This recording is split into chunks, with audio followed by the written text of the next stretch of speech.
flashes of the integrity questions. People Daily is our own publication here at MediaMax, and it's also the Kenya's #1 free newspaper. Integrity questions. It will be no walk in the park for President Ruto's cabinet nominees after Crusaders for Good Governance have filed a petition challenging the suitability and the track records of some of the candidates. Their images there and conduct of leaders in their previous lives might return to haunt CS nominees. Kithure Kindiki, Wycliffe Oparanya. Kithure Kindiki actually has been nominated for the interior position. Wycliffe Oparanya, Cooperative, Soipan Tuya.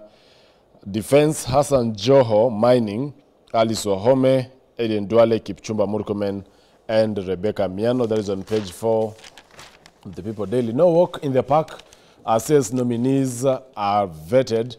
It will not be a walk in the park for President William Ruto's nominees to the cabinet, with a high-level vigilance among angry Kenyans and scrutiny by a strong army of semi-mobilized anti-Ruto crusaders and civil society. Suits have been filed, raising questions over the suitability of the candidates. The court petitions revolve around the legality of the appointments and the track records of the nominees. Already 2 suits have been filed in court challenging the nomination of some of the individuals and are expected to be heard today in Nairobi and Malindi courts. The vetting for the nominees is set for this week to run for 4 days starting Thursday. That is Thursday, Friday, Saturday, and Sunday. Questions have also been raised concerning the suitability of one of the nominees who has been banned from traveling to the U.S. for unexplained reasons. Focus now shifts to the Committee of Appointments, or rather on appointments, which is chaired by the Speaker, Moses Wetangula, and deputized by Gladys Sholei, that will be tasked to interview the candidates. And now to Gabriela. The image is there of at least, several CSs that, according to the People Daily, their conduct of leaders of them in their previous lives might return to haunt CS nominees. We expect there is actually a petition that the courts will give the way forward today. But basically, what's your view, even as we begin this conversation this morning, on the CS nominees that President William Ruto unveiled? I'm Gabriela Lorere, National Youth Leader, Upia Party. My view, first, when you see politicians uniting, there is a deep problem. So I think William Ruto, our president, has a problem. His government has a problem. And he must admit that his government has failed. So using opposition to stabilize the failed government, then it's funny. It's funny? Yeah, it's funny. Because you cannot use opposition to stabilize a failed government, and the same opposition were the one opposing you. Now, how will they start praise and worship songs to rectify what they said against you? And we have, of course, 4 ODM members who are set to join the cabinet. That is Opiyo Wandayi, John Mbadi, Ali Hassan Joho, and as well Wycliffe Oparanya.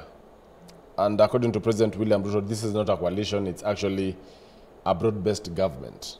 Are you holding the same opinion with that of the president? No. It's not a broad-based government, because first, I've seen Right Honorable Raila Amolo Odinga denying that is not behind the nominee of the 4 ODM members, and that the president is using the 4 members who are the leaders of ODM to weaken the ODM party. So, well, so still on the page 4 of the People Daily, clearance requirement. While it is a requirement that the state officers get clearance from the Ethics and Anti-Corruption Commission, that is EACC, it is not therefore clear whether Wycliffe Oparanya, that is the nominee, for Ministry of Cooperatives and Micro, Small and Medium Enterprises, a docket will be okayed for vetting. Remember, there were issues on October 12, 2023. EACC recommended to the ODPP that Oparanya, his spouse, some county officials and some of the directors of the companies be charged with the conspiracy to commit an offense of corruption, conflict of interest, abuse of office and money laundering. And on December 18, 2023, the ODPP returned the file and concurred with the Commission's recommendations for prosecution. However, the former Kakamega governor has since obtained a stay order to stop his arrest until a petition he filed in court is determined. Now, Hassan Joho, the nominee for the Mining, Blue Economy and Maritime Affairs, is also facing challenges after two activists filed petitions with the vetting committee citing cases where he's being investigated over graft-related matters. The two bodies challenging Joho's nomination, that is Genesis for Human Rights Commission and the People's Movement for Human Rights, want the vetting committee to find the former Mombasa governor unfit to hold public office. Asked to comment on the matter, ESCC spokesperson Eric Ngumbi was cagey, only referring, of course, the People Daily to the vetting committee, where he said, I quote him verbatim, "You are supposed to channel these questions to the National Assembly and check in the requirements that it has put in the advert it has done on the matter." Asked to give the names and number of the nominees and investigations, Ngumbi again responded, "A comment on the matter at this stage will be premature and prejudicial." Perhaps on the integrity chapter that is required, of course, for the nominees, we have Ali Hassan Joho and Oparanya, who are being challenged, especially with Oparanya. I understand that there is a stay order that was given by the courts until the petition is heard and determined in the courts. But do you feel before ESCC clears, or the courts clears such persons, then they should not hold the office? Yeah, I think they should not hold the office. But you have seen 2022, August 2022, most our nominee CSS during that time, they were cleared their cases. The like of Aisha Juma, she had a murder case and she was cleared. So I think most of these cases are political. So political cases are being cleared politically. And you have seen, sorry to say that our institutions are very weak, are weakened. They're being controlled from state house. Like the parliament, it's now being micromanaged by the state house. The ESCC, you see, when you don't agree to the terms, when you don't, on your right side with the president side, your cases start cropping up. So we have seen many cases are political-based cases. Yeah, so maybe they will be solved politically, but let's hope something good will happen now that the Gen Zs are macho, wako macho. Yeah. While this is still a very, pertinent issue in the country, and with the public participation still ongoing until Wednesday, perhaps do you feel already the Gen Zs who wanted the whole cabinet to be dismissed have participated actively in this public participation through submission of memorandum to Parliament, or they will come out and lament later that they were not involved? I think, first, we are leaderless. No one wants to come out to take that mandate of taking the memorandum to Parliament. But I think we wanted this cabinet to be dissolved totally.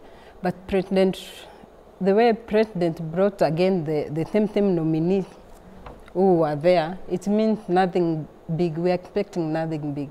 Yeah. Now, according to the People Daily, that is on page 4, disputed appointments. Already the National Gender Commission has disputed the appointments. Meanwhile, lawyer Saitabao, that is Ole Kanchori, has filed a petition in a Malindi court challenging the nomination of 14 of the CSs. Kanchori says that he has filed a constitutional petition and application under certificate of urgency challenging the nomination of 14 of the 20 CS nominees. Kanchori says the nomination of the said CSs violate the constitution and weakens the country multi-party democracy. There has been a conversation on the 2/3 gender rule that lacks in the already appointed or unveiled cabinet by President Ruto. As a woman and a youth leader in the UPIA party, do you feel there is need for President William Ruto to perhaps rectify the mess that is already there in terms of the 2/3 gender rule? Yeah, sure. You know, during campaign, he campaigned under 50-50. He campaigned under 50-50. It said 50 men, 50, yani equal. So we have seen we have only 6 cabinet secretary nominee for female. And I think the 2/3 gender rule, it's very hypocritical campaigning under 50-50 and then you come up with only 6.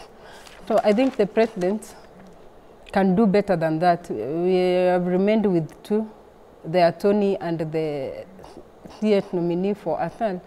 Maybe he will consider female.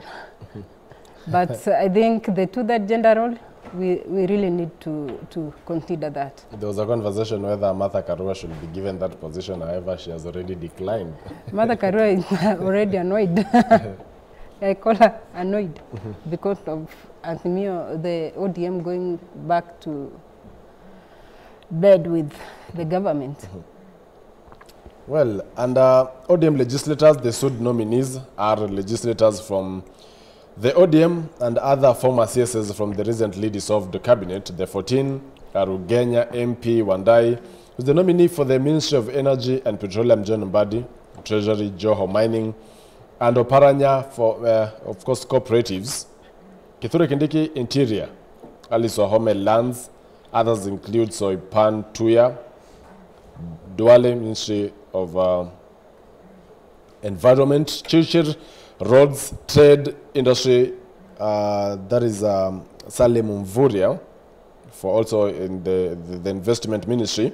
Rebecca Miano, Ministry of Tourism and Agriculture, rather Tourism and Wildlife. Alfred Nganga, Ministry of Labor. Onesimus Kipchumba Murkomen, that is Ministry of Youth Affairs, Creative Economy and Sports, and Justin Bedan Njoka, that is Ministry of Public Service. So those are some of the sued nominees. And now we're joined by Steve Mbugwa, who is a council member of the Law Society of Kenya. Thank you so much for getting time this morning. We're just taking a look at, People Daily's cover page, integrity questions. And it will be no walk in the park for President Ruto's cabinet nominees after Crusaders for Good Governance filed petitions. Would such petitions reap, fruits at the end of the day? Questioning especially the integrity question. For instance, Wycliffe Oparanya, who ESCC had actually gotten a go-ahead from the ODPP to charge him. However, there is a stay order that he got that until his petition at the courts is finalized. Do we still, or can we still have such persons get on board? Then perhaps their petitions are determined. That's when, if at all, they will be charged in the law courts, then they can step aside. Or at this point, they need to be left out during the vetting process. Thank you very much, Joe. And I also want to salute our Kenyans out there this particular morning. What I can first mention is some of the persons who have been nominated by the president, the fact that people are even questioning your integrity, and the fact that you have served in particular position of leadership where people have questions about how you run the government, if it's a county government, if you are in a particular position of leadership or ministry, how you manage it. Even someone like David Chilchil, who has a lot of questionable scandals around him. So these are people that if you mirror them against Chapter 6 of the Constitution on integrity and the aspect of leadership, then they fail the test at the very first ab initio. And therefore, those are persons honestly, whom we expect the parliament should be the first one to drop the whip, to crack the whip before even the court act on them. Because we have seen for a long time, most of these politicians run into court to seek for temporary protection. But what I know, and for a fact that is that people, if the fact that people are questioning how you handled the public money, the investigating bodies have done the investigation and made a conclusion that you deserve to be charged, then that person fails the test of leadership, fails the test of integrity, and does not deserve to sit at that particular position. In terms of impartiality, already the chairman of the appointments committee, that is the Speaker of the National Assembly, Moses Wetangula, came out and lashed at those who are opposed to the cabinet nominees. Do you feel already there is a conflict of interest when he believes that as President William Ruto has appointed his nominees, then they're all fit to hold office before even getting to the vetting process? I think it's the same attitude, which is a don't care attitude we have witnessed from most of these politicians. It's the same attitude we witnessed during the finance bill, where politicians and especially members of parliament will make reckless statements trying to bash the issues Kenyans are raising, especially on governance and issues of accountability.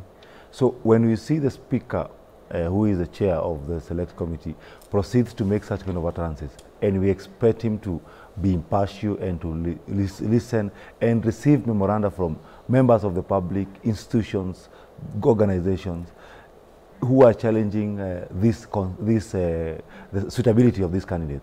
So he should not be seen out there making those statements. But unfortunately, we have had a parliament which for the longest time has reminded us that their loyalty is to the head of state and not the people of Kenya. That's something that Kenyans need to always remember, that we are dealing with a very dangerous crook of parliamentarians, and action need to be taken, because that aspect of disregard the opinion of Kenyans, the wishes of Kenyans. If people are questioning Oparanya's aspect of leadership, if people have a concern with how Mvurya led Kwale, if people have a concern how Joho was managing his government, his county government, and they have those concerns why he should not be fit to run a ministry, then those are not issues you can just bash and ignore. And to add on that, we don't expect much because the 13th parliament has really failed us as Kenyans. They're being micromanaged by the president. They only pass anything to do with the president. The people, we are not really represented. Yeah. And that has actually been captured on People Daily, page 5, where the National Assembly Speaker Moses Wetangula has lashed at a session of loyal MPs who have poured cold water on President Ruto's decision to work with the opposition. The Ford Kenya chief noted that the MPs who have gone public lashing at President, or rather at the President, and planning a rally in Kakamega to chart the way forward for Mulembe Nation after the move are actually lost. And today a session of MPs and other loyal leaders have planned a big meeting in Kakamega to look at community's political future. The leaders feel they have no stake in the current government. What do you make of the Malala, Sifuna, and as well the Trans Nzoia governor coming together in order to just ensure that they listen to the people? That's what they're saying. But Wetangula on this other side is already lashing at them. They are saying they are saying that the political leaders, political formation of this country, they are fearing Mulembe Nation to unite. But I don't see anywhere why they should not unite and why they should unite. You see the Natembeya wants to be spokesperson of Mulembe Nation, and you cannot surpass someone who was there since way back, like Mudavadi and Wetangula. So it's a supremacy battle between them. I don't think if they will come together. Yeah, it will be tough every time they will be going to Western region. To Steve, the political meeting that is happening today, already they have set up, they are ready. Sifuna, Malala, and George Natembeya. They're saying that the old or the older leaders have failed them. That, of course, includes Moses Wetangula and the Prime Cabinet Secretary Musalia Mudavadi. Will this relate more with the Gen Z, or will they relate more with the Gen Zs compared to how Wetangula and Mudavadi have been associating with them? Whether or not they relate with the clamor by the Gen Zs, that one is something debatable. It also depends on whether they listen to the concerns raised by the young people in regard to issues of governance. But I know for obvious reasons, which we have witnessed in this country and even in other areas before, whenever there is a demand for, or there is a clamor for revolution or change, there's always a section of leaders who have to start regrouping and replanning. And that's why I want to assume Sifuna being among the young people in those political parties and together with Malala, they're trying to just reinvent themselves for survival, because they know very well that the wave for the young people is going to be a major contributor when it comes to the next election. Why? Because people underestimated the young people's concerns, but they have noticed both the local and international leaders who resonate with the people have come to agree with the concerns. Even the president himself have had to retract on some of his actions, so clearly showing you that the demands and the concerns of the young people it's time to be dealt with. So Malala's action is just mainly for survival in the next coming elections, and that's why they're trying to regroup as young people, and obviously to try to take advantage of the situation and provide and fill the gap of leadership, because power doesn't like vacuum. So if there is a vacuum for young people to take over, then I'm very sure that's what they're trying to do. Well, so that's what's on People Daily. On the Daily Nation, it's Ruto turns to usual strategy, where the same old script is being applied. President Ruto is back to his usual strategy of touring regions he perceives will accord him a good reception after doling out political rewards in cabinet appointments, a script he has perfected since coming to power in 2022. The political tours are usually disguised as development visits. Gabriela, Ruto has been now around 4 days in the coastal region, and the Daily Nation has splashed on that. Is it the same old script? You know, allow me to call our president a movie actor. You know, William Ruto goes to different areas promising something he cannot do. In 1 week, he gives time frame, but in everything, like for example, last year, he promised many things. I was in Turkana County when he really promised a list of many things during Tobong Lore event, cultural event. But since that November to date, that even one, he hasn't done anything. But he said in 2 weeks, in 1 month, in 3 months, in 90 days, in what? But it's just cosmetic, politics of cosmetic, promising what you cannot implement, but trying to brainwash the people. Yeah, I think this is what President Ruto has invested more on life. Steve, the head of state, is touring the country. You know, he was in Tharaka Nithi, he flew to Mombasa, immediately, to the coastal region. He's camping there, he was there even yesterday night. I think I first want to agree with Gabriela on what she has mentioned, and I further say that, you know, a crocodile can only eat you when in the water. That's the time, that's his stronghold. So for the president, the political rallies, the so-called development tours, those have been his stronghold. If you can remember, even before Matiang'i was made the super minister, that is what the deputy president then was doing. So he is he's used to those approaches, and most of the time you look at even the members attending those events, we know 80% are mobilized. It's not that they are genuine people, Kenyans who want to listen to him. They just mobilized crowds to give an impression that Kenyans are listening to him. But the thing is, and even he was trying to, I think I listened to his, some part of the town hall meeting he had yesterday in Mombasa. And what you look and listen and try to figure out in his conversation is, does he understand the Kenyans, what Kenyans really want? Because Kenyans have over and over again made it very clear the concerns they have, and it is mainly on the aspect of leadership and accountability. And before you even come to the ground and ask someone, what do you want me to do for you? He needs to remember that 2 years ago or less, he was in the same region telling Kenyans what he's going to do for them. So what he should be doing is coming to provide feedback that, hey guys, you elected me to, I told you I'm going to have the last mile on internet. This is how far we are. These are some of the challenges we have had. I've directed the Kenya KPLC to assist us in doing ABCD. As KPLC does that, these are the plans we have to ensure that even KPLC is all over the country, because you cannot be telling KPLC to distribute internet across the country, and do all Kenyans even have electricity in the first place? Allow me to cut you short. We take a short commercial break. When we come back, we'll be focusing on the state of the nation, the calls for Bomas Convention to reset Kenya, where Raila Odinga is not demanding the review of the Constitution to address the governance issues. Also, you know, the compensation of police atrocities victims that still hangs in balance. It's not clear. That will form a better part of the state of the nation and keep the conversation going. And of course, I'll be sampling some of your feedback. We take a short commercial break. We'll be back with that conversation. Stay tuned.